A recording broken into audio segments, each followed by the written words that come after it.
Yeah, boys.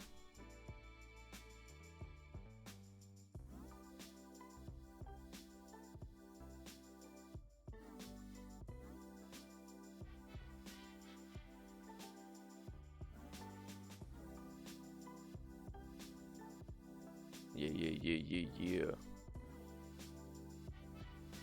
We'll be moving pretty soon.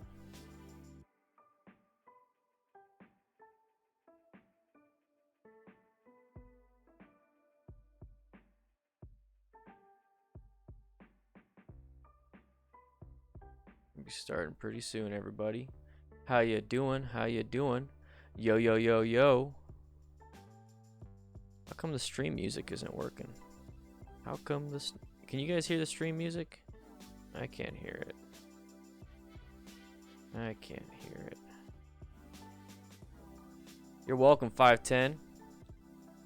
Welcome, 510 boys. You guys can hear it? Oh, that's weird. It's like I can't hear it. Interesting. We're gonna start. Basically, what we're gonna be talking about is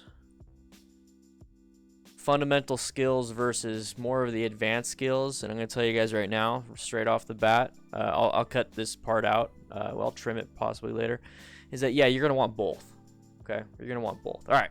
So let's go ahead and transition. What is up? So we got a different setup. I'm over here. You see me? I'm on the bottom left. Slightly different setup. This way you guys can see the notes I'm taking.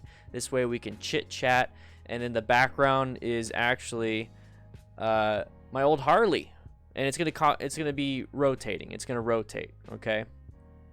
Yeah, snow sticking in the visor is a big old thing. Thanks for responding to the follow post on Reddit. No problem, Ari. I haven't been on Reddit in a while. I need to get back on though. But yeah, we're gonna be going over some stuff. What's up, Zach? How you doing? So we're just doing something slightly different. I'm gonna add a little bit more flair to this at some point. Maybe get an actual background that's not gonna just be that, so that you can see me a little bit better. But I'm wearing my orange.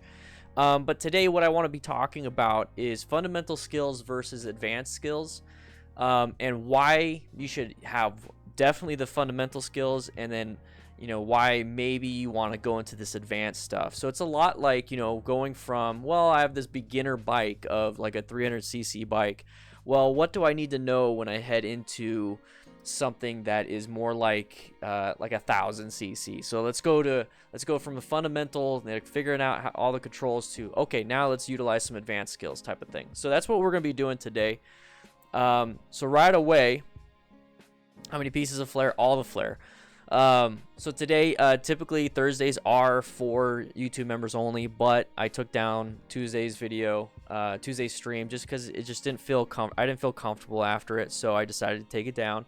And I'll just leave my first impressions of the Ruroc helmet alone and call it a day with that. No need to do all that stuff.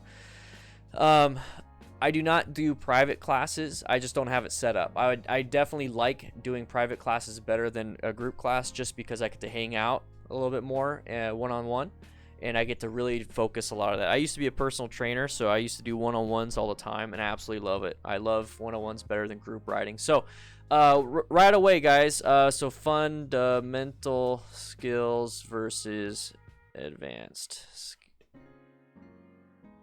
And there's not going to be... Let's go ahead. Let's see if we can change the font so you guys can see it a little bit better. There we go. Fundamental skills versus advanced skills. So there's going to be a lot of spelling errors because Notepad does not allow. But this lets me like move things around. So if I want to go into a browser and we can look some things up, then we definitely can. There we go. Maybe we could do something. Anyways, there's the Harley off-road a little bit more. So anyways, we're going to be talking about that. So fundamental skills. What are fundamental skills? Let's go ahead and move this over here. I would say fundamental skills are learning the primary controls. Let's go ahead and do this. Let's make it look neater. Learning for primary controls. Let's do tight turn from a stop. U-turns. So basically, these things are counterbalance. It's right here. Counterbalance. And then we got more so of emergency. So you got swerve, emergency braking. So we're gonna make it to where you guys have a good understanding of what I'm talking about, of what. Let's get rid of that. Let's do fundamental skills. So this way I can read what you guys are saying also. So right here, this would definitely be, what else? What else? Fundamental skills. I mean, everything you're going to learn in the MSF BRC 1 is going to be fundamental skills. So the first class, I mean, you're going to learn, the first exercise, you're going to learn friction zone. You're going to learn how to utilize your braking, your clutch, all the primary controls. But what I'm really trying to focus on here is what you can utilize after your class. So the fundamental skills, take it with a class. And then what do you want to focus on after this? That's basically where we're at. We talk about sport bike versus supermoto maneuverability. You're going to have more maneuverability with supermoto, but you can have just as much maneuverability with the sport bike. It's all really dependent on the handlebars, really. Sport bike handlebars are crazy. What's up, Eric? How you doing? Missed? What have you missed? Not much. Shoulder check between lanes. So a lot of these things. So when we talk about fundamental skills, let's do fundamental physical skills. So fundamental physical skills is very important to have, and the reason why I'm utilizing this right here, why I want to talk about fundamental physical skills, is because a lot of people think that they need to understand the advanced skills, where it's I have to do knee down, I have to do this, I have to do that. You guys don't have to do that. You don't have to go super fast in the curves, all that stuff. So let's actually get rid of these. Counter steer. I think that's how you write it. So fundamental physical skills. So emergency skills, like that. I think it's this.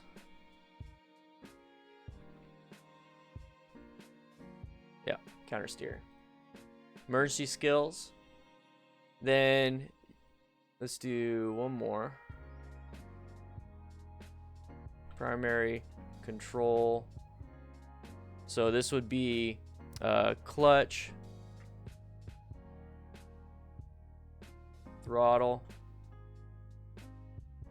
Jeez, I can't even spell. Front/rear brake. Shifting. So these right here, quite literally, counterbalance for turning. And I can actually put it in here. So look, press, roll. So right away, this is basically what fundamental skills are. So primary controls, the clutch, throttle, front rear brake, shifting, counterbalance, turn. It's for turning, slow look, press and roll, counter steering. Oh, I'm sorry. I got it in the wrong spot. There we go.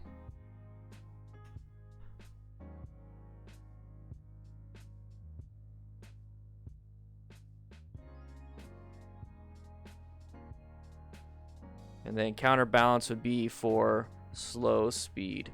There you go. So, all right, now we're going to jump into some of these questions. The whole point of this is to really have some feedback with you guys, what you want to find out, what you want to do. But these are the things that I find that are extremely important, fundamental physical skills.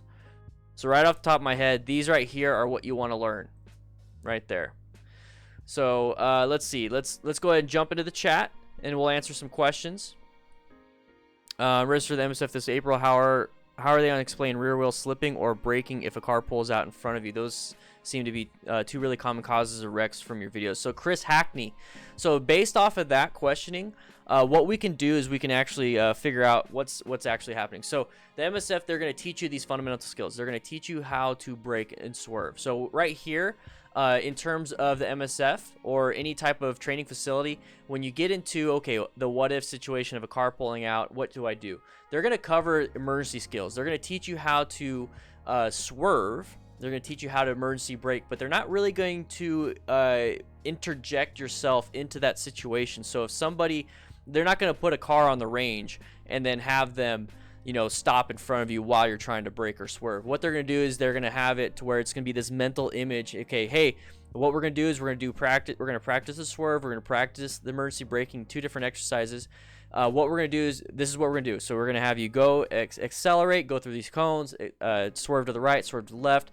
There you go. It's very, very, not neutered, but it's a very controlled situation, very controlled everything. What you're doing in the class, and this is what I want you guys to understand, is that when you're in the class at the BRC1, at the MSF Basic Rider course, what you're doing is you're just learning fundamental skills.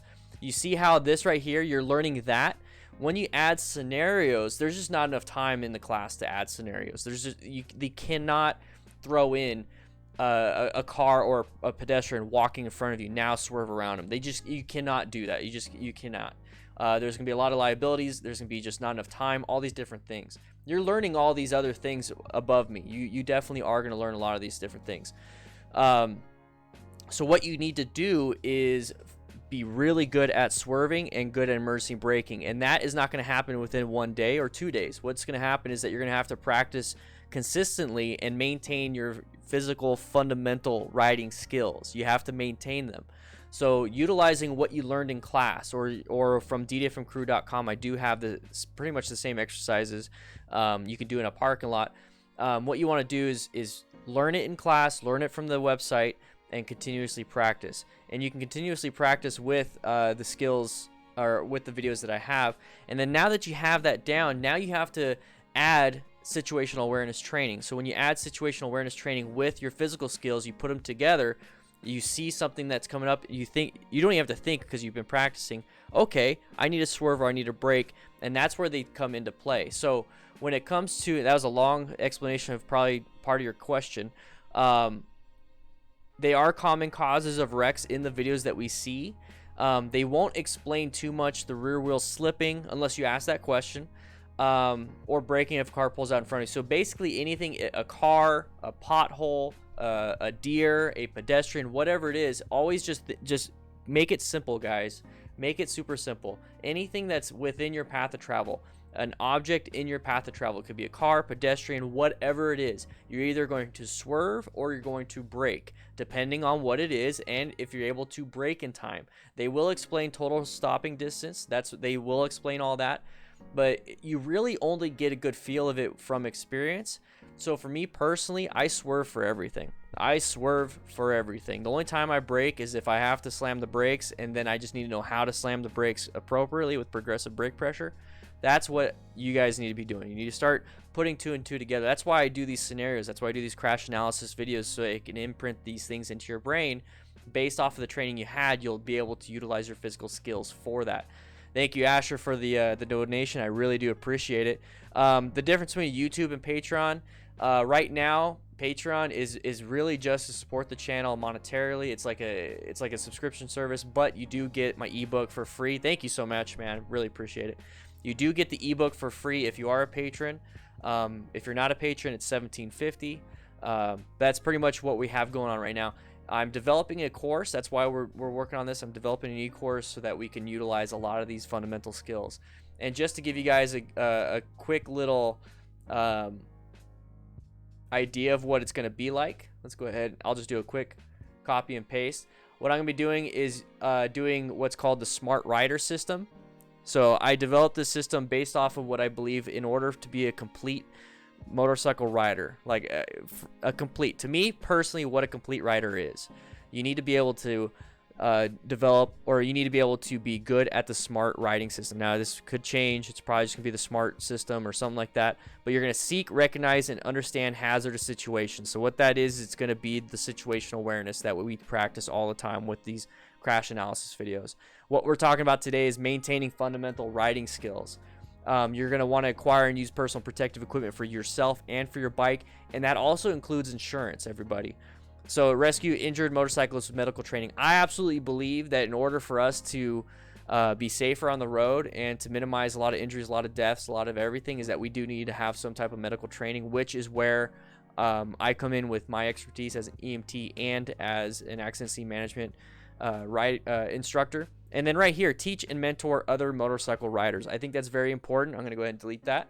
Mentoring somebody else and being able to do that, it will make you a better rider. And I want to give you guys the tools to do that. So today, what we're going to do is we're talking about fundamental physical skills. So what do you guys think are advanced skills? So advanced skills, let's go ahead and jump into that.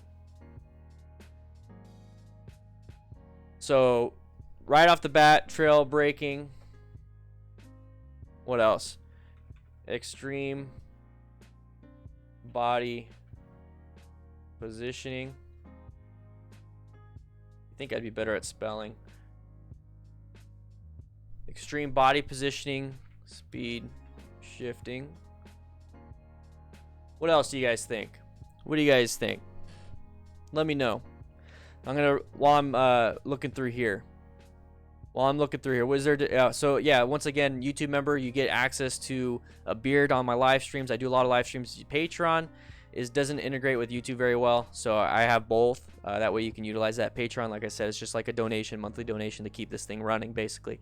So my instructor stood in front of us and said, "Don't hit me, swerve in the direction that I point." That's very,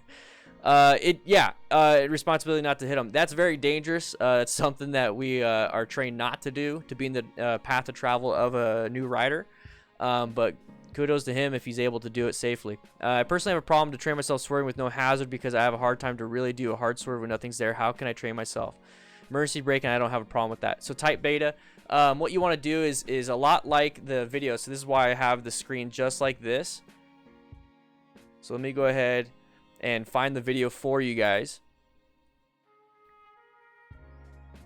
So I have a video on swerving that is something it was more of a recent video.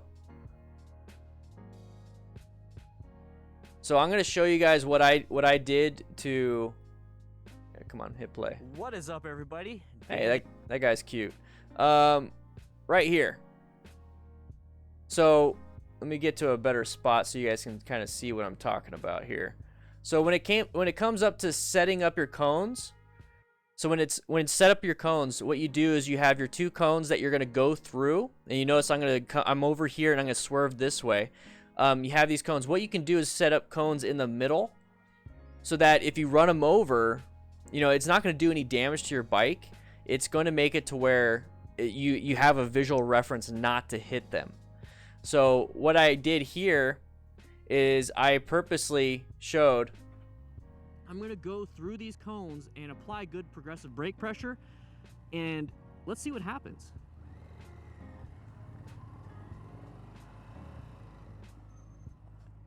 So that was the same speed as my typical swerve, but I utilized braking instead of swerving.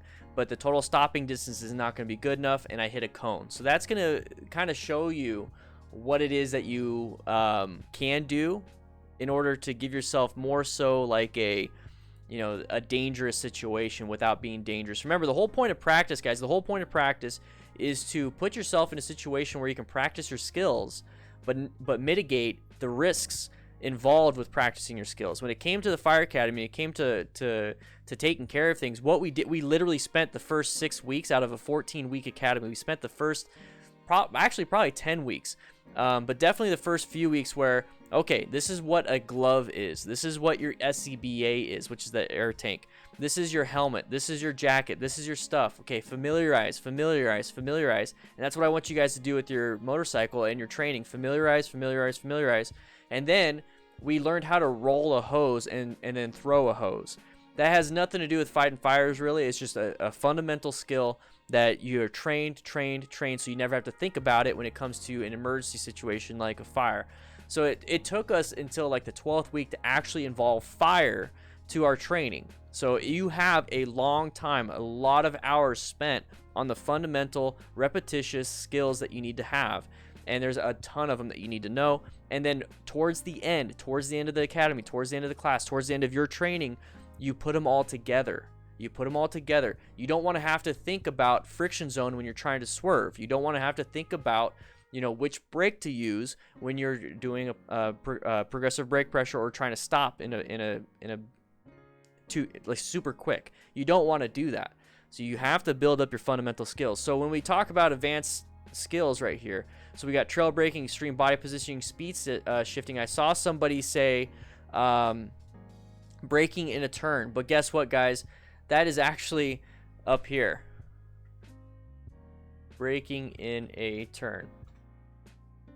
So braking in a turn is a fundamental skill. That is something that you are taught in the MSF basic rider course, and what you need to do is actually start applying progressive brake pressure while standing the bike up, so that when you finally do hit that last, you know, 20% braking where you do stop with that tire, you're straightening up. So that right there is definitely an emergency skill when it comes to fundamental physical skills. And if that's something that you guys want me to show you, I'll definitely show you, but I've already done it.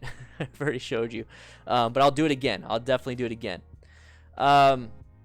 Let's see. Let's go ahead and answer some questions now. Back in the day, I spent many hours practicing my braking cornering at night in an empty mall parking lot. Yep. How can I practice without a license, and where I can practice riding my motorcycle? So if you already have a motorcycle and you're going to go practice without a license, you're going to obviously run the risk of getting in trouble with the law.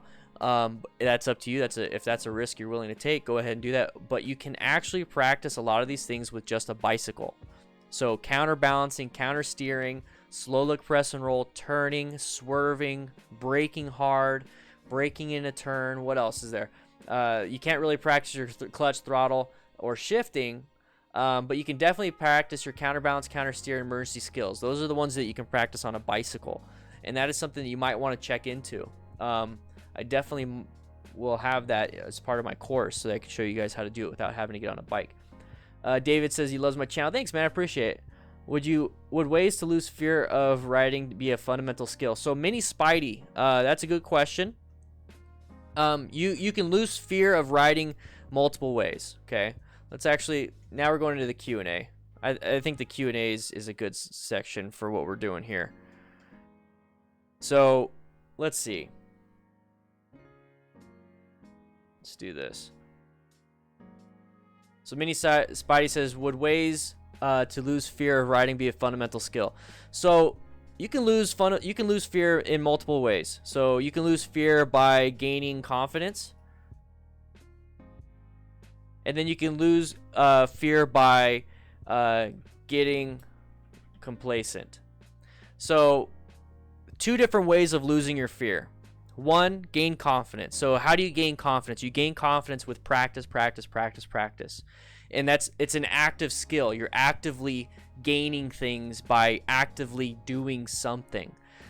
Getting complacency, you lose your fear by doing the same thing over and over again with no negative result. Therefore, you think that you're perfectly fine. It's a Dunning-Kruger effect, where you basically just think that you're better than what you are. And that can be very dangerous. You'll lose your fear both ways.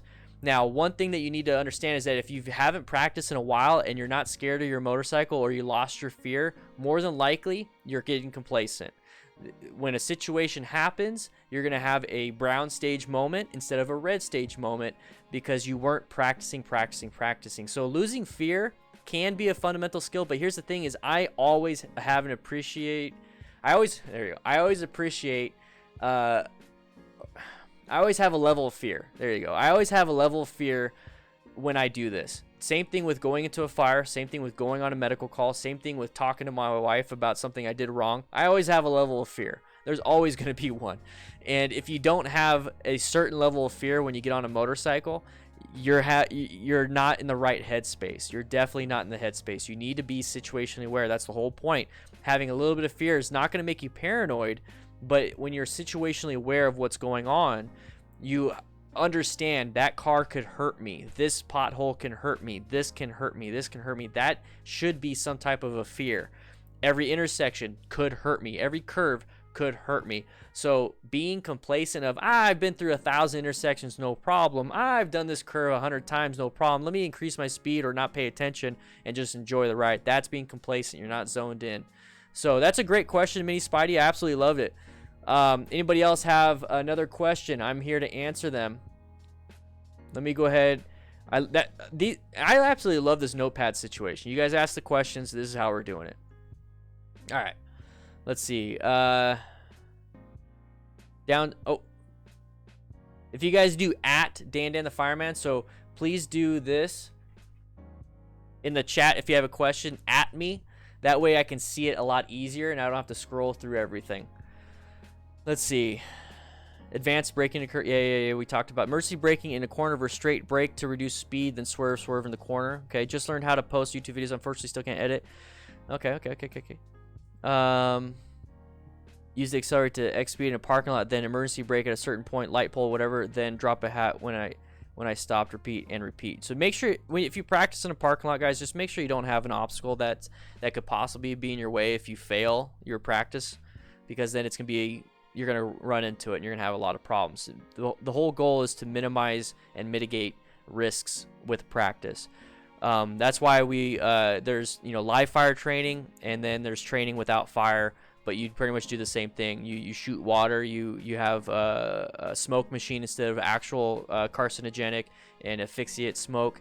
You run those without the risks. Looking where you want to go, that's probably the most important skill for noobs. Yeah, so that's a great one. So that's not even a question. So looking where, let's just do this. Let's copy and paste it. Remember to at me, guys. So Messer, thank you, man. Here we go. Looking where you want to go, that's probably the most important skill for noobs. So I'm gonna do this. Most important skill for anyone. Let's do that. So looking where you want to go. So looking where you want to go is going to turn your body, and when you turn your body, it's actually going to give you more of a body positioning, and it's going to put some good smooth inputs into your controls, and then on top of that, you're going to get good vision. So good vision, better input in controls. The best way I can put it, aggressively look. I don't know if that's how you spell aggressively. I don't care. But you need to aggressively look. That is one of the biggest things that I see when it comes to slow speed, high speed, anything motorcycle related. Reversing, vision is beyond important when it comes to motorcycling. If you can't see the object in front of you. You can't see, you don't know where you're going. If you can't, you see where I'm getting at with that? You need to absolutely be able to look. You need to be able to see where you're going. So when you look and you're looking where you want to go, you can see where you want to go, but it also turns your body a little bit when you look. So right now, if you guys are sitting in a chair, turn your head to your chin to one shoulder, and you're going to notice that your upper torso just kind of slightly moves. That right there is going to integrate into your handlebars. It's going to be a good cue to, oh, I got to turn, I got to do this. It's going to be very good for slow speed stuff, because if you look where you want to go, your body naturally is going to start moving that way. And if you turn the handlebars, it's going to feel less frustrating for you. So that's a good statement there, man.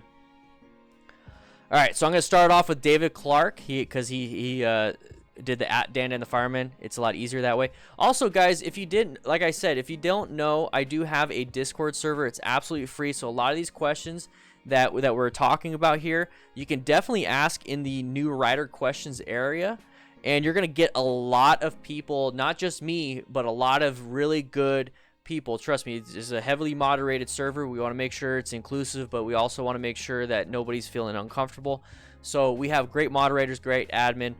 Right here, click that link, join the Discord server. You can definitely ask these questions if I don't get to it, or I don't get to it at the right way you want.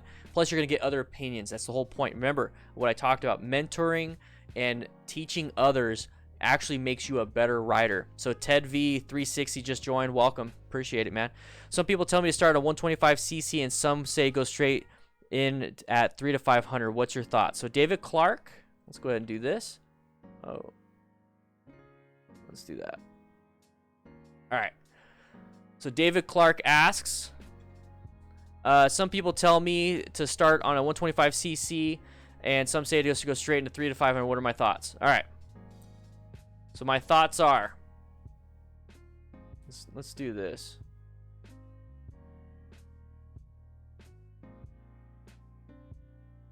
Okay.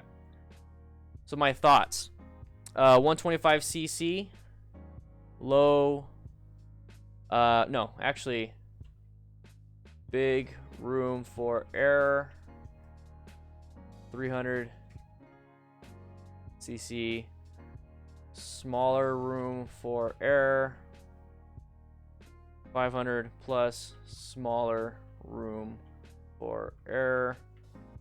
Actually, let's do this again. Let's do 1000cc plus very small room for error.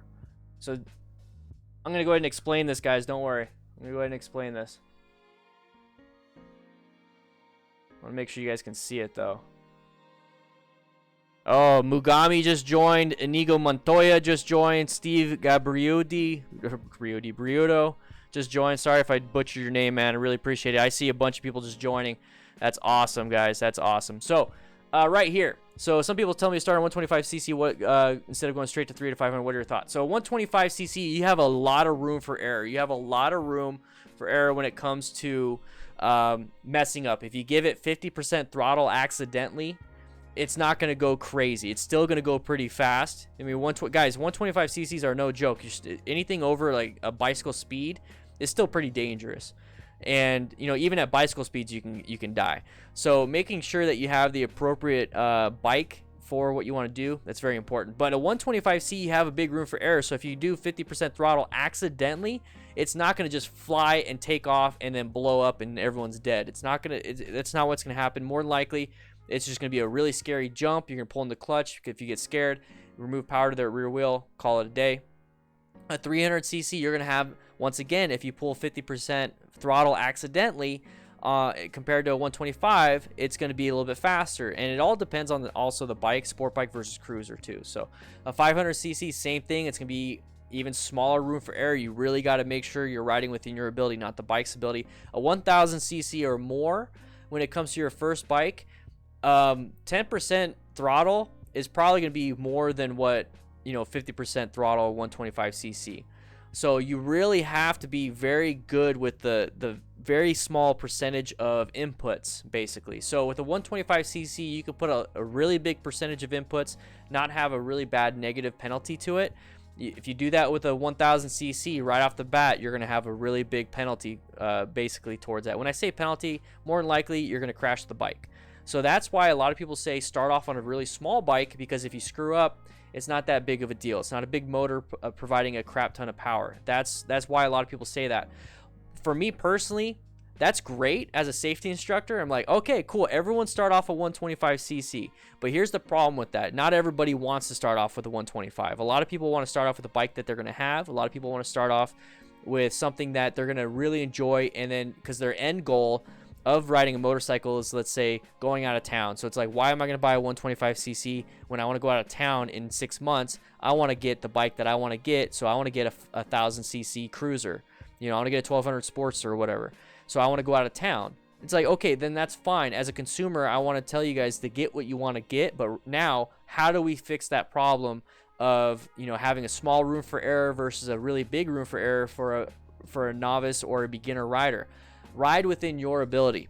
So this is where knowing and understanding and being humble and not having an ego, not having pride is very important. Ride within your ability. The bike is always going to be better than you. The 125cc is going to be better than what I'm able to do. I'm dead serious, guys. These bikes are better than anything that you could possibly do. The capabilities, we'll never figure them out. So make sure you stick with the bike that you want to get. So ride with your ability, ride within your ability. Don't try to push the bike to its limits. Push your limits push your riding ability to the limits with practice, and then that way you're always riding at like 70% of your skill level consistently build up. So 70% for me is going to be different than your 70%, but either way I'm giving myself 30% reserve for an emergency. So if you don't feel comfortable on a 1000cc bike because you don't have the fine tuning of your motor skills, like the actual motor skills with your hands, then I suggest starting off with a smaller bike. 125 to 300, not that huge of a difference. 125 to 500, somewhat of a difference, but I think 300, 500 cc's are perfectly fine. You don't have to do a 125 if you don't want to. I think that learning on a 300 or 500 is just as good as learning on a 125. Once you get into the 1000 plus, then you really start to have some things where you have to make sure that you're focusing on your limit, not the bike's limit. Hopefully that answered your question. You asked for my thoughts, guys. Guys, when you ask for my thoughts, here's the problem. I have a lot of thoughts about a lot of things, and that's one of them. So let me scroll up. Can off-road skills? Let's go ahead and do this. I already like it. Stefan.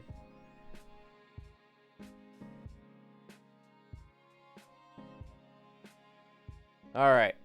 So can off-road skills? Oh, is that number 2? Stefan, is there number 3? Yep. Okay.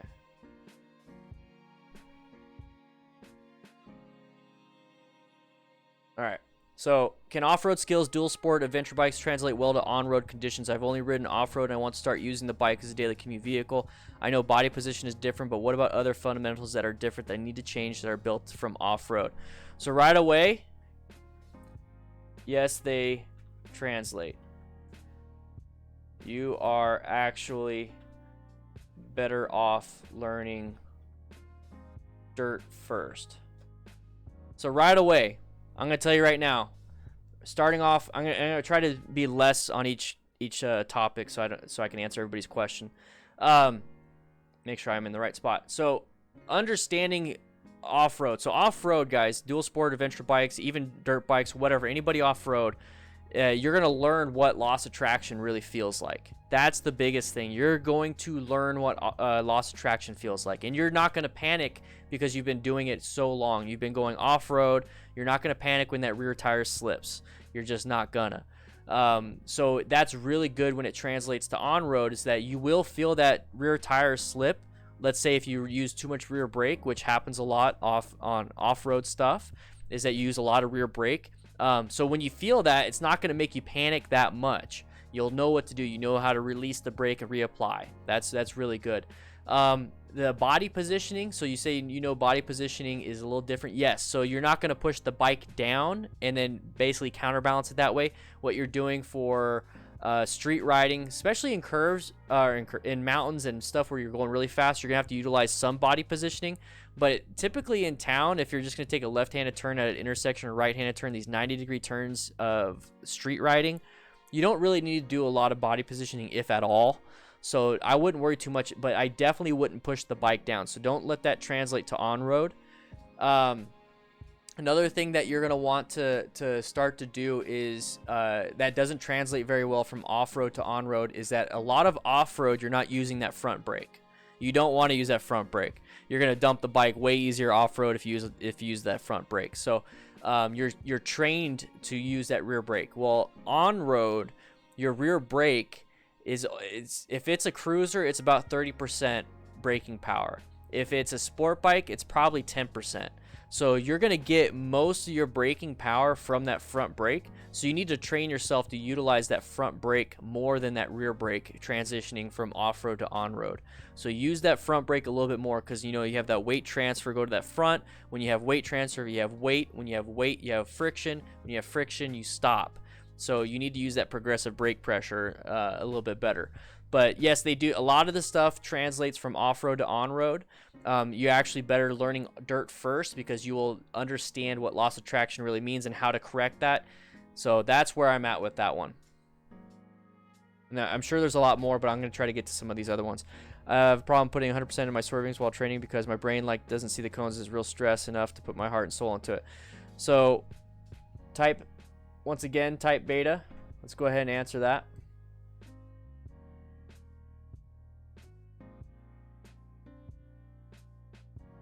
So I have a problem putting 100% of my swerving while training because my brain doesn't see the cones as real stress enough to put my heart and soul into it.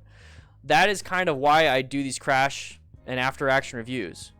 That's why, because a lot of people take these courses and the courses teach you the fundamentals. They just can't put you in real life scenarios. That's why I do after action reviews, so you guys can see what happens if you don't do it correctly. This is what happens when you do it correctly. These are the real life scenarios that happen. So as a firefighter, let's do this. Watch ARs.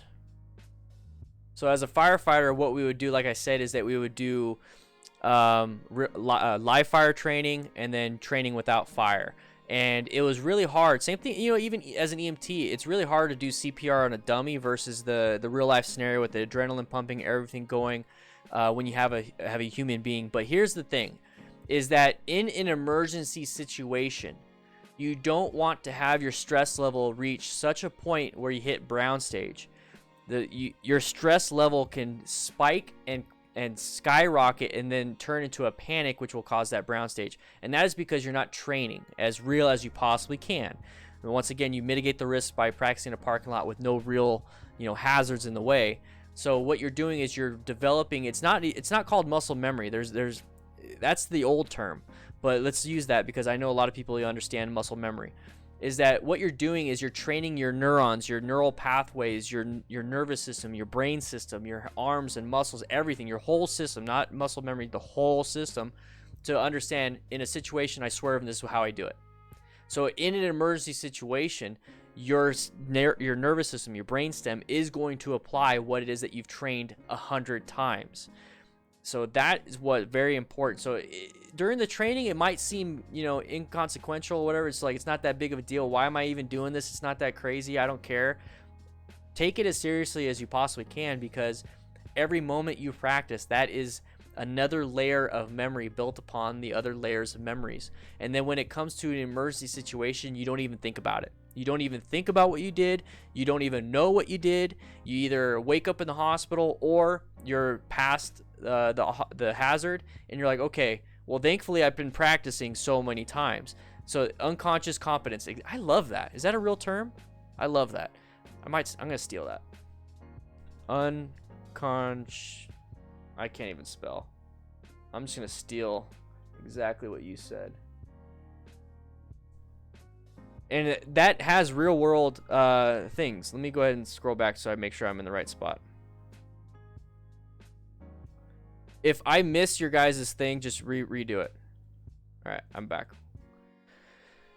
That's very important, guys. It's very important. We would train CPR all the time. We would train certain medical procedures all the time, how to intubate.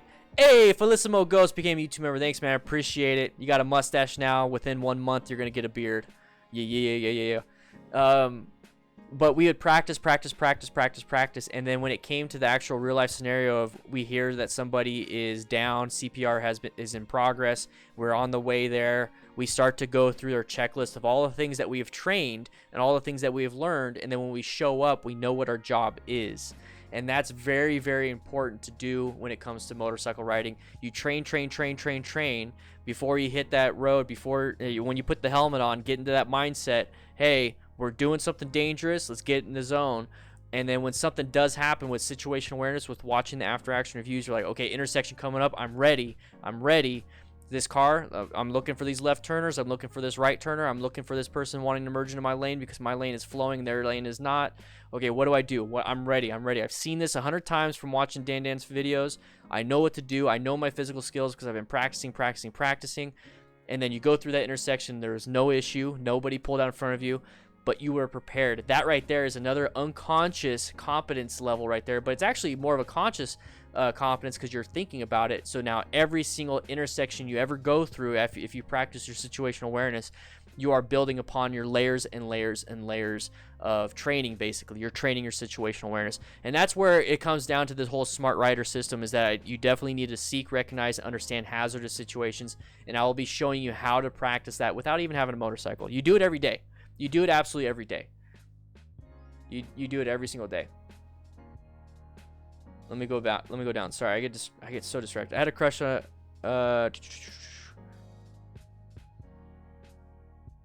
So Martin, this is just gonna be a quick question. You had a crash in strong rain, locked the front wheel, afraid of riding in any rain. So once, hey, Travis Stout became a patron. Appreciate it, man. It scared me a little bit.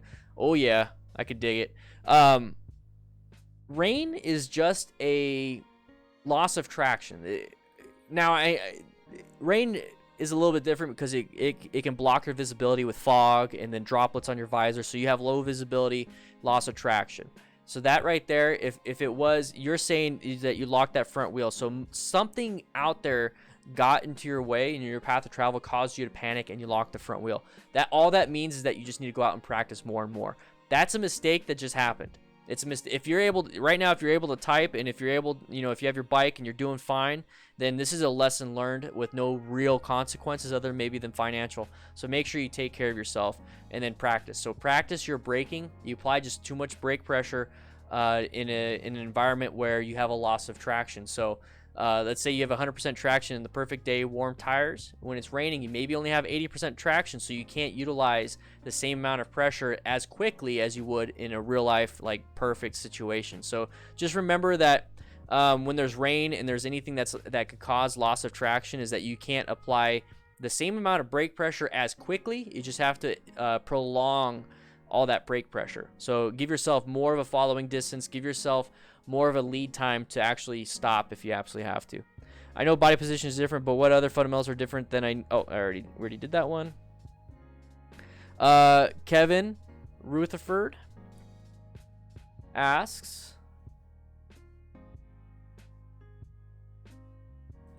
what would you say is the biggest difference between daytime and nighttime riding? As simple as that question is, it's definitely going to be vision. But let's go a little bit further than that. So vision is definitely going to be a big problem. So that's going to increase your braking distance because you won't see the hazard. I'm sorry, decrease. Because you won't see the hazard in time. You're not going to be able to see the hazard in time. So I would use swerve as my default at night. I would use my swerve as the default at night because at last second, you don't want to have to apply the brakes. You want to get out of the way of whatever obstacle there is. So vision is going to be the biggest thing. If you are outrunning your light, so if you're going too fast to be able to react within what your headlight is providing as vision, then you're going too fast. If you're able to stop in the same amount of time or the same amount of distance as your headlight is covering, then you're riding within the speed that is within the conditions, basically. If it's a well-lit area like downtown, super well-lit, no cars, say perfect scenario, you're just riding, but everything's well-lit, then it's almost like daytime. So you need to ride within the ability of you. You need to ride within the ability of your bike somewhat. But the main thing with nighttime is you need to ride within the conditions present. And if you can't see, then you shouldn't be riding fast. You should slow it down.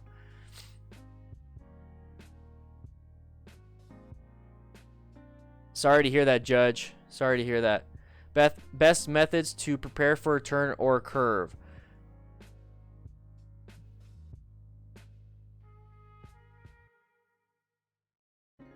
Slow, look, press, roll. You need to slow down before the turn. That is the biggest thing I see people having problems with. We're actually gonna, reason why I'm in my outfit right now is that I was just about to film tomorrow's video, but the stream came up, so I decided to do that instead, obviously. But tomorrow's video is going to be two motorcyclists that went too fast into the turn. One of them was going almost 100 miles an hour, almost hit another vehicle because they went too fast. They almost hit oncoming traffic because they went too fast, traveled in the other lane. The second one is somebody that went same exact scenario, went too fast, but actually went off the road and crashed. And each and every single one of them is because they went way too fast into the corner. And a lot of people ask, well, how do you prepare? Exactly, best methods to prepare for a turn or a curve. So how do you prepare for that? How do you know how fast it should be? Typically, there's a lot of signs that say sharp curve ahead. Slow down. Slow down more than you think you need to.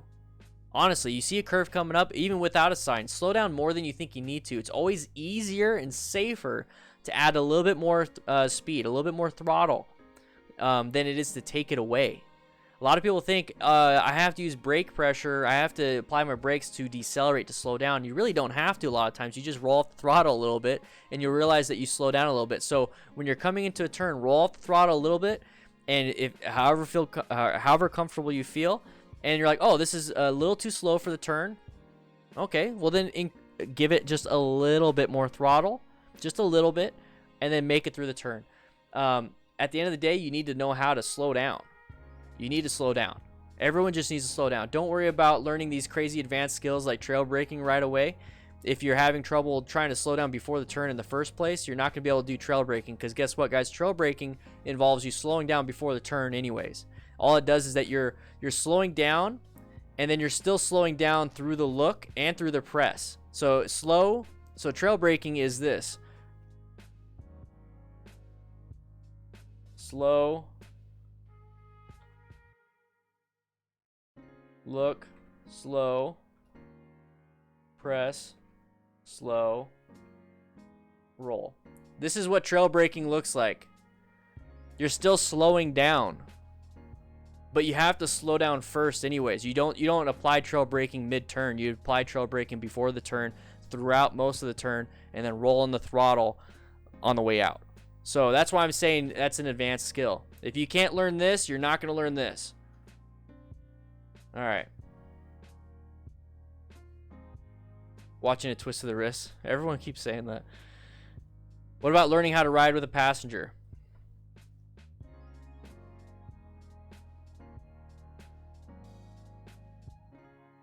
Slower inputs. Give more time to stop / swerve / turn. So you need to have slower inputs, so you're not creating the passenger to have a bad day and moving back and forth and having a lot of problems. What you need to do is give it a little bit slower, a little smoother inputs. And then what that means is that you're going to have to slower on the progressive brake pressure, slower on the swerving, slower on the turn. And when that happens, guess what? I mean, if you're a little bit slower, and I'm not saying like slow, I'm saying just a little bit slower, or smoother too, is that now you have less of a reaction distance basically for emergencies. So that's an associated risk with having a passenger. So you definitely want to practice and get a good feel for what that is with a passenger. Yes, exactly. Dale, master the friction zone early. What's up, Felicima? How you doing? Thanks for being a YouTube member. I really appreciate it. I think we're backed up. So remember, guys, if you want to be able to say hi to me, you notice how everyone says DanDanTheFireman, at DanDanTheFireman? It's because I'm able to see those posts in the sea of craziness. Stage 3, conscious competence, thinking about everything you're doing is practice. Stage 4 is unconscious competence. You talked about. Awesome. Oh, you had a full-on. Okay, one sec. So don't know what you're doing is pre-training. Conscious incompetence is know what to do but can't do it, so you're in training. I like that. I like what you're putting down, bro. One of the largest shadow areas is riding with a pillion passenger. So many advice, but nothing specific as ABC checklist. Can you expand on that a little bit, Martin? Maybe it's just something that's a little different than that I'm used to. Probably the same concepts and same principles, just different wording and terminology. Also understand that this is a live weight and not a dead weight. Yeah. What you want to do is you want to teach your passenger to be a dead weight, though. Tips on cornering when there's gravel on the road. You want to straighten up as best as possible.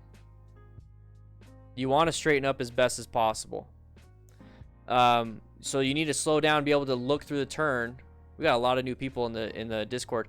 You want to slow down before the turn as much as you possibly can, and this is the whole point of scanning ahead, observing the situation, orienting yourself to where you are, which is going to be in a turn, and then you need to decide on what the best course of action is. So what is the best course of action when it comes to gravel in the middle of a turn? Is to go over it as straight as possible and not have that back tire provide a crap ton of power and have it spin, because once that back tire gets onto that gravel, it's going to cause a lot of problems. So if you can, go over as straight as possible, pull in that clutch just like if you're going over ice or any type of oil or anything like that, and go over as straight as possible and then get back to the turn. That is one of the biggest problems when it comes to turning, is a lot of people panic. They see gravel, so they straighten up and they just ride off, but they're not slowing down. They're not continuing the turn. That's definitely something I can do another video for. It's actually a very good question. It sounds like it's a complicated question and needs a complicated answer. It really isn't. It is a very simple answer. It's just you need to straighten it up and go over it and then continue on with your turn. But it sounds simple, but it's hard to do. So it's one of those things that you need to practice. Moving to Malta in a few months, where you only need to take an 8-10 course to 125, switching from right to left-hand traffic. Never drove motorcycles before. Any quick pointers? So quick pointers. It sounds a lot like the biggest problem that you might be having is switching from different traffic scenarios. So understand the traffic, how it works over there. If you're taking the course to drive a 125cc, that means you're going to learn everything you need to know for how to ride from the course. The problem that you might have now is navigating, switching from left to right hand. So that right there is more of a scary thing for me, because it's almost like riding in a new city, where now you're super hyper focused on this new city because it's brand new to you, that you kind of lose some of your motorcycle skills. So try your best to learn your motorcycle skills, and just understand that when you're in Malta, this new city or whatever it is, you're going to be freaking out anyways. Your situational awareness, you're probably going to be in orange stage all the time. Just understand that. So your best bet is to have really good physical skills right now, which is going to be on that 125cc, and you're going to learn that in the course. So try your best to get those physical skills down, because the situational awareness is going to be off the charts when you're over in this new city. Hopefully I answered that question.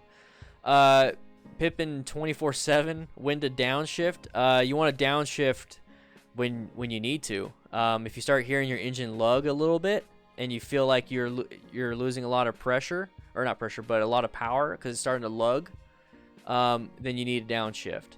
You need to learn how to rev match a little bit better. And when I say rev match, it's not like, hey, I got to shift at 4,000 RPMs. No, you need to shift according to what your bike is used to, and you actually find that in your owner's manual. Many of the newer bikes have hydraulic brakes. The friction zone is tiny. It's something new riders have to practice with, even though they have riding experience. So Rat Kitty, hydraulic brakes and friction zone. I understand what you're trying to say with the friction zone. It's basically just the play in the brake.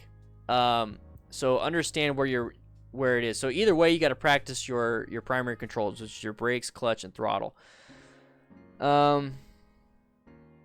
How to deal with tailgating in situations like rain, even when in a car I have my distance from the front vehicle, but the one behind me is practically kissing my bumper. That's a good question. Let's go ahead and get on that. Well, that's an a-hole driver, to be quite honest. Focus on your space cushion to the front / sides. So your best bet is definitely going to be to do that. Move over in another lane as soon as possible. Single lane road. Move over to shoulder and pretend something is wrong. Then get back on the road. Only do if it is safe to do so. So out of those situations, these are the things that I would do. So how do you deal with tailgating in situations like rain? So either if it's rain or not rain, it doesn't matter to me. With rain, the only thing is I have a longer following distance. I just have a longer following distance. So even in a car, when I keep my distance from the front vehicle, but the one behind me is practically kissing my bumper. So what I would do, I'm going to focus more so on motorcycling, but a lot of these things can be applied to being in a car. So focus on your space cushion up front and to the sides. So you can't do much about who's behind you. You just can't. You really can't. They're in control of that, just like how you're in control of the following distance in front of you. They're in control of the following distance in front of them. They choose to make it small, which causes a headache, and it pisses me off, to be honest. When I'm in a car and they do this, or when I'm on a bike and they do this, I get pissed off. I do, but I don't react in that way. So the best thing I could do in that situation is make sure I have a good following distance up front, so if I have to swerve or do braking, just like in any other situation, I have it. Also, I want to make sure I have my side to sides, just in case if he's really on my ass, I can move over. And that kind of goes over to this thing now, is move over into another lane as soon as possible. So if it's a double lane road, just move over to that lane, let them go, and then get back into your lane. Remember, guys, we're on motorcycles here. We're on very fast and very high acceleration type bikes or vehicles, to where if you move over and you had to slow down 10 miles an hour, guess what? It's not going to be very hard to get that 10 miles an hour back. So just move over, let them go, call it a day. It doesn't matter who won. It doesn't matter who's right. It just matters that now I have a space cushion behind me.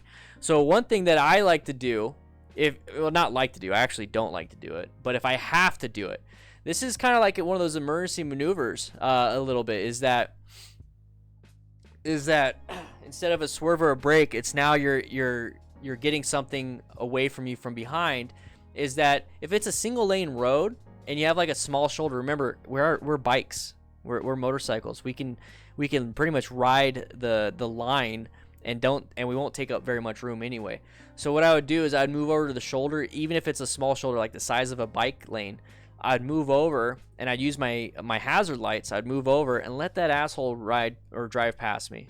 I really would. Just let them go, move over. But the reason why I say only do it if it's safe to do so is that if there's like a ton of people behind you, and this guy's just riding your butt, be very careful. When you move over, hopefully they're going to see you. But if not, just be aware of that.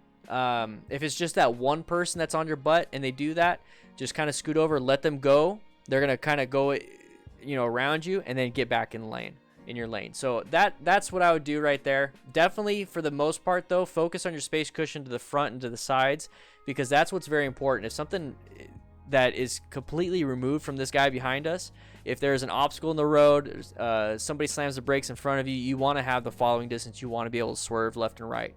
Everything behind you is basically at the mercy of whoever's behind you. But these two right here are two ways to kind of let them get past you.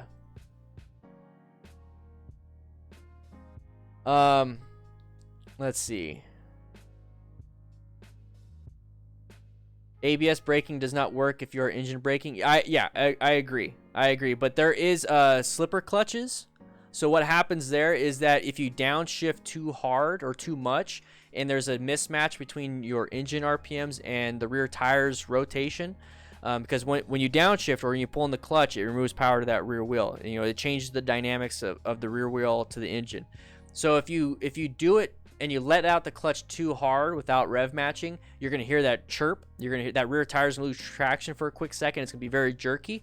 With a slipper clutch, it removes that situation. It actually rev matches for you, so you can let go of that clutch basically, and it's going to rev match a little bit better for you. That's kind of like ABS a little bit in terms of engine braking. But yeah, you definitely want to be able to utilize actual braking if you possibly can.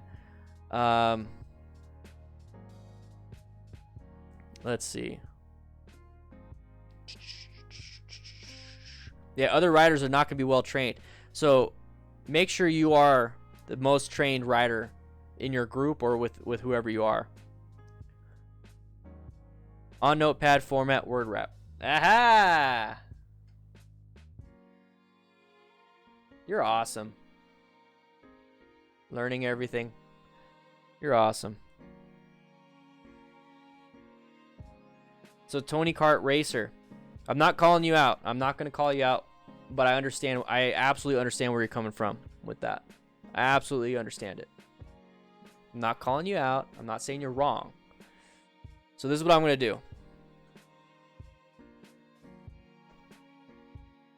It won't let me capitalize it. I find that riding cocky is safer than riding overly cautious and paranoid. So what I see this is, I'm going to replace cocky.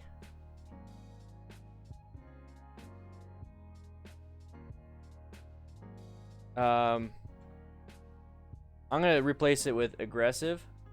That's not how you spell it, but whatever. And then cautious and paranoid equals defensive. So aggressive and defensive riding. I'm gonna double check to see if this is hey, I spelled it right. Awesome. So riding aggressive is safer than riding overly defensive. So that's how I'm gonna go ahead and perceive this. This was actually brought up to me when I was doing the after action reviews of those Indian riders, how they're riding super aggressive and like going crazy, and you can even say they were being cocky. And I was actually talking to the person that was involved in the video because he actually wanted to copyright strike me. He didn't like the fact that I said don't ride like this, and I had a conversation with him. He actually said okay, that's cool. And now we can actually finally talk about it. But he was telling me that you have to ride aggressively over there. Like, you have to ride aggressively in India, because if you don't, they're going to take your spot. They're going to take where you need to go. They're going to be in your path of travel. They're going to hit you. You have to be the more aggressive one.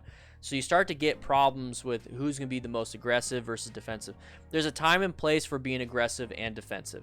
There's definitely a time and place to be aggressive, and there's a time to be defensive. So I am riding with the situational awareness code chart. So I'm consistently in yellow stage, only in orange stage when it comes to like certain situations where I recognize a possible hazard.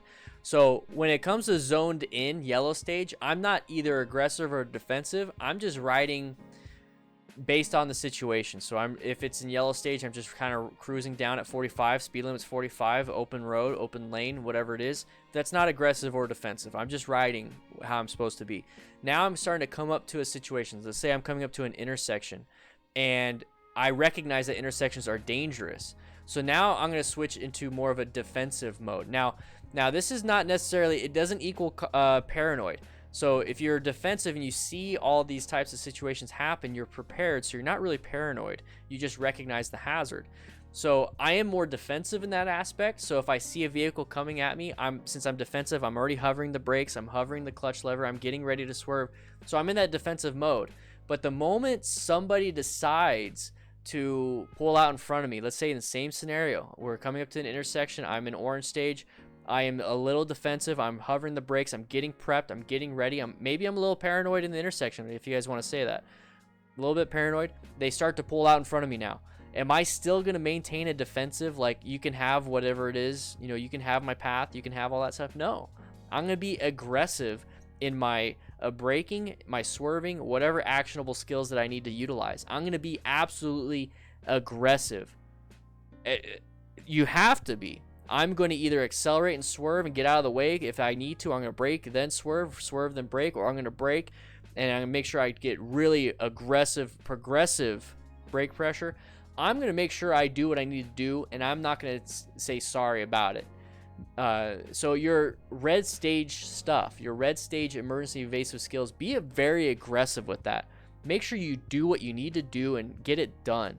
But prior to the incident, be a little defensive. Cover those brakes so that when you apply those brakes, it's going to reduce your reaction time, your perception time, because you've already figured it out. So the whole actionable time is aggressive. The preparatory is defensive. That's how I would do it. There's definitely scenarios where, let's say I travel to Phoenix and everyone's riding like assholes. I'm going to be a little more aggressive because I need to stay within the flow of traffic. So that to me feels aggressive, but to normal people, that's like normal driving. So it's really dependent on who you are and how comfortable you are. But intersections, coming up to intersections or anything that's going to cause me to be more so on the orange stage, I'll be defensive. I'm not going to be either aggressive or defensive in yellow stage. But when I hit that red stage where I feel like I need to do something and I need to get away from a hazard, I will be aggressive about it. So there's nuances to everything, and that's why I absolutely love situational awareness, because you can utilize it in every single scenario. So guys, I just realized we've been streaming for an hour and 8 minutes. So I'm gonna end the stream a little bit. I'm gonna transition to something else that I really want to talk to you guys about. So once again, I am utilizing part of my system here, the situational awareness, the situational training, everything, and that is actually a part of my curriculum that I'm building. So for those of you that are just now joining, I'm developing what is called the Smart Rider system right here. So what this is all about is everything that I'm showing you. So I have an ebook out right now that is different than the Smart Rider system that I'm developing. I'm actually developing an e-course, an actual course that you can practice and train and learn how to be better and how to do things. So what I'm developing is we're seeking and recognizing and understanding hazardous situations. That is situational awareness. That's S in SMART. So what we're doing with situational awareness is that we are putting ourselves in these situations with the after action reviews and figuring out how to do things, what to do things, how to do that. So when we watch an after action review and let's say a car pulls out in front of me and I tell you, hey, this is where you need to swerve or this is where you need to brake. Well, I don't really go over braking and swerving in the after action review. That's where this comes into play, maintaining fundamental motorcycle riding skills. So not only am I going to be showing you guys how to look, how to see, how to do things, understanding the OODA loop, understanding the common hazardous situations, understanding the color code chart. I also want you guys to maintain fundamental motorcycle riding skills, the actual physical skills.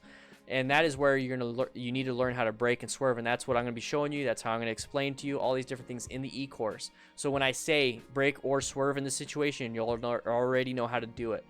Also, when I talk about, somebody crashed and hit their head, possible concussion, this is where, having a proper footwear would have saved this person's foot in the after action review. Or this is where, having elbow pads, back pads, the airbag vest. So part of the whole smart rating system, the A part in Smart Rider, is that you need to acquire and use personal protective equipment for your body, for your bike, and then you also need to have insurance that will take care of you if you go to the hospital, or it'll take care of your bike so you can maintain your lifestyle. The next thing that we'll be going over in the e-course is how to rescue an injured motorcyclist with medical training. Now, the medical training is going to be more so bystander stuff. So very, once again, just like the fundamental physical skills, very simple. Keep it simple, stupid. KISS. Okay, this is the whole point of this training program. I want it to be simple. I want you to be able to take care of life-threatening issues. That's it. I don't care about boo-boos and scrapes and capillary bleeding. I don't care about that. I care about arterial. I care about venous bleeding. I care about not breathing. I care about possible concussion, brain trauma, putting somebody into shock, and then we can go over how to mitigate a shoulder injury, how to alleviate some pain, all these different things. But we need to be able to rescue injured motorcyclists with proper medical training. The next thing that I'll be utilizing with the Smart Rider system and the T in it is to teach and mentor other motorcycle riders. Guys, if I quit today, if I stop making videos today, what type of how are we going to get after action reviews? How are we going to help other riders? How are we going to do things if I just quit today? I want to be able to quit and still feel comfortable knowing that people are still going to get the message. So what I want to be able to do is teach you how to mentor somebody.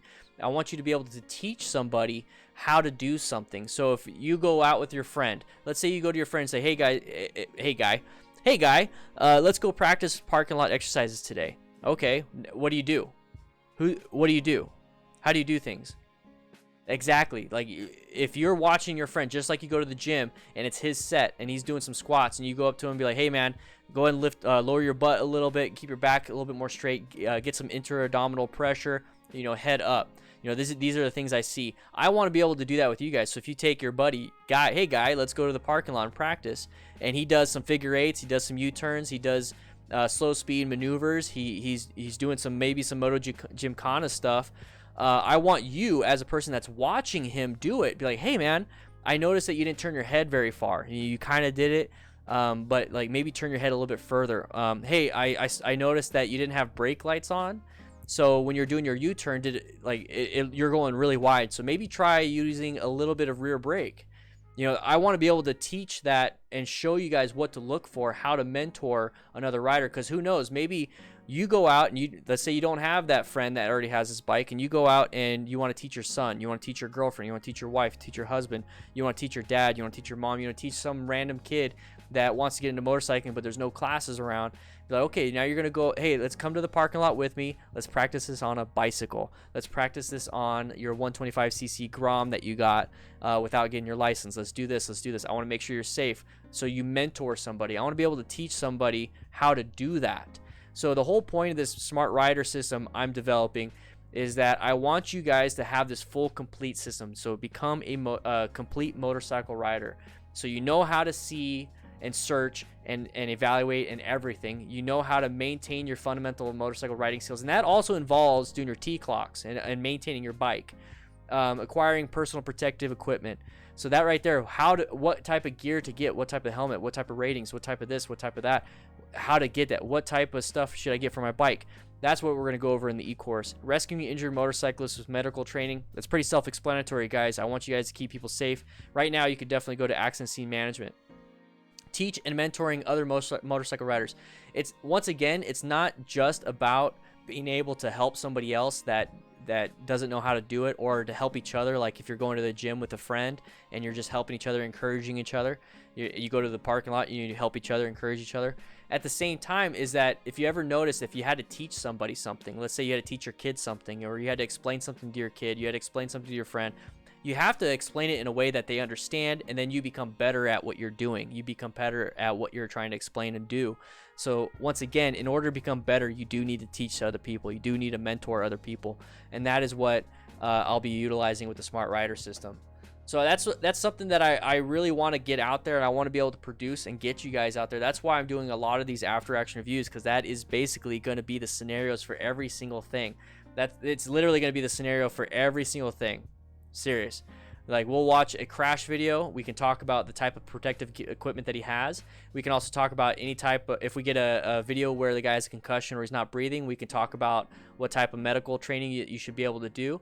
We'll go to a parking lot and I'll demonstrate, and then we'll go over it ourselves and be like, okay, we could do this, we could do that, we could do this. Fundamental skills, swerving, braking, emergency curves, everything. So we're going to be doing this type of stuff, and we're going to be utilizing it, but in order for me to do that, I really need to spend some time on it. So I'm really focusing on these after action reviews, and really focusing on them because they're easy to produce. Oh, thanks, man. I appreciate it. Oh, dude, that's awesome. Mentor the drivers in your life to look out for riders and how to drive around them. Exactly. So I'm utilizing my after action reviews. They're easy to produce. I'm able to do it. They get good views. They're able to support the channel. Same thing with YouTube memberships. Same thing with Patreon. I'm only one person. I'm producing everything. I'm creating everything.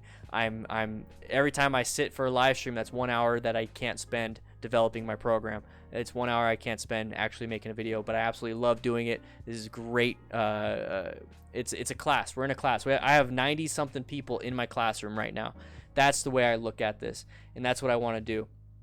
So if you want to support this message, the message that I had, the Smart Rider system, think about becoming a patron. Think about becoming a YouTube member. It really does help out the channel. This is the link to the Patreon. But if you want to be able to support the channel and you don't have any money, or if you don't want to donate, that's absolutely perfectly fine. I'd rather you spend the money on classes and spend the money on gear. Join the Patreon, or not Patreon, the Discord server. The Discord server is absolutely free. We have 2,400 people. There's a new rider section, maintenance and gear section, a mental health section. Share your fun adventures in the motorcycle media section, or just hang out in the lounge. If you are a patron or a YouTube member, you get access to food and drinks, pets, camping, gamers, and then the crew lounge to kind of get away from the crazy chaos that sometimes happens in the lounge. But guys, I am absolutely 100% dedicated to this. This is what 2020 is going to be. I'm not rushing it. I'm making sure I get it correct, and we're developing a whole new website, developing a whole new e-course, developing a whole new system that encompasses everything I personally believe needs to be done and handled. For advanced riding skills, definitely check out MotoJitsu. Got some crazy stuff. He's really good at what he does. Go to him. Get his book. I love his book, everything. MotoJitsu. He's the one I'm going to recommend for advanced riding skills and some mentality aspects to that. But if you want to learn how... Look at this. Let's go. If you want to learn the SMART training system, if this right here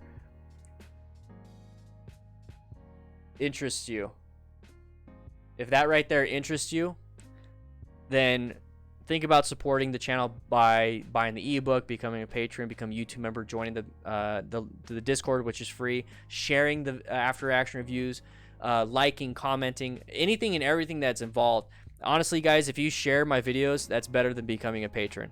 I'm serious. If you share it with a bunch of people, I'd rather you do that than become a patron. Do that. So, guys, this is what I'll be doing. I'm developing the Smart Rider system, and I want it to be something for a complete motorcycle rider. And then at the same time, I don't want it to be like you have to come to me for advice. Like, I don't want you to tell somebody, hey, you know, go watch DanDan's video or sign up for the e-course. No, I want, if you take this e-course, I want you to be able to go out and teach somebody and help somebody. And if they want further information, then yeah, maybe join the e-course, maybe watch some of the videos. But I want you to be able to teach and be able to mentor another rider. Once again, guys, I'm only one person. I'm only one person. If we can have 100 of you guys in the e-course, and then now you know how to teach, and let's say 50 of you go out and teach other people, that's more people than I could ever reach. So we're gonna do something huge, and I don't want you guys to have to buy the e-course if you don't have to. I mean, I want you to be able to share this information with your friends. So how do you get the ebook? The ebook is on my website, ddfmcrew.com, but I do have, if you are a patron, you are going to get access to my ebook for free right now. So you can get access to the ebook. So if you click motorcycleridingtips.com, it's going to have links to a lot of the stuff there. It's on sale right now. I'm about to remove the sale price. So get it now. Get it now. Get it now. I've been practicing my swerving with my real car at the parking lot because my dad followed me down to the parking lot because I don't have any cones yet. Oh, well, hopefully you don't crash into it, man. That would suck. I like the T part. Every rider has something to teach, even if it's just a silly mistake they made that you can avoid. Exactly, Grim. Exactly. And that's the thing, guys, is that I'm going to give you part of this section of the e-course. I'm going to give you the tools to do it. I'm going to give you the tools to like cone diagrams, what to look for, what to say, how to say it, make sure it's relatable, adult learning principles. And then utilizing the whole point of adult learning principles and making it relatable is that if you're going to teach your friend or family member, well, there's definitely stuff that you can make it relatable. So your mistakes, your things is going to help them. Also, if you come at it with like, if I like to relate it to going to the gym with a training partner, just like a friend, is that you'll do something, you guys are on equal footing. You might be stronger than him in the squat, then he might be stronger than you in the bench press. You might be better than him at figure eights, but he's better than you in U-turns. You know, these are things that, you know, you can help each other out on. And I think that's really important. So I really want you guys to be complete riders. And I think this is what you got to do. I think this is what you got to do. Sorry, I get too excited. I'm going to get back to, I'm going to make the video for tomorrow right now after the stream. So I just wanted you guys to be a part of what we have here. And once again, guys, join the Discord. It's absolutely 100% free. Just be nice to people, okay? Just be nice to people. So if you don't know what the Discord is, this is the Discord. This is the Discord right here. Discord's absolutely free. Let's go ahead and do...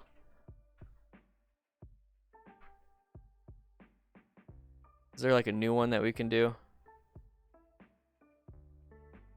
Yeah, we'll just do this one. Join the Discord. Join the Discord. It's absolutely free. The last Chow Clown, it's still in the early stages. Still in the early stages. But everything I'm teaching or everything that I'm talking about on my YouTube videos is the SMART training system. I have all the ideas. I just got to put them down on paper. I have them on paper. I just got to structure them in a way that's going to be best for you. What's up, Stacks? How you doing? Dude, aw, man, you missed it. That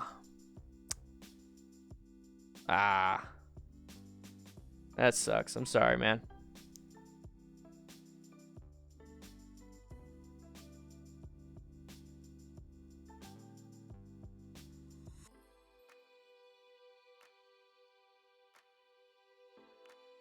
No problem, Robert. Thank you. Thank you for being here. Thanks for the donation. Appreciate it, dude. I really I really do. Yes, Ferritin. Yeah, this is the lounge right here. This is the lounge. This is the main place that you kind of hang out.